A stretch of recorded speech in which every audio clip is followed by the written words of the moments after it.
Why do we hiccup? It's actually a muscle spasm. When your diaphragm, the muscle that helps you breathe, suddenly contracts.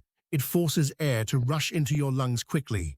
That air hits your vocal cords, snapping them shut and making the classic hic sound.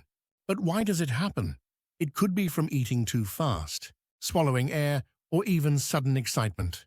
Some scientists believe it's a leftover reflex from when we were babies to help with feeding.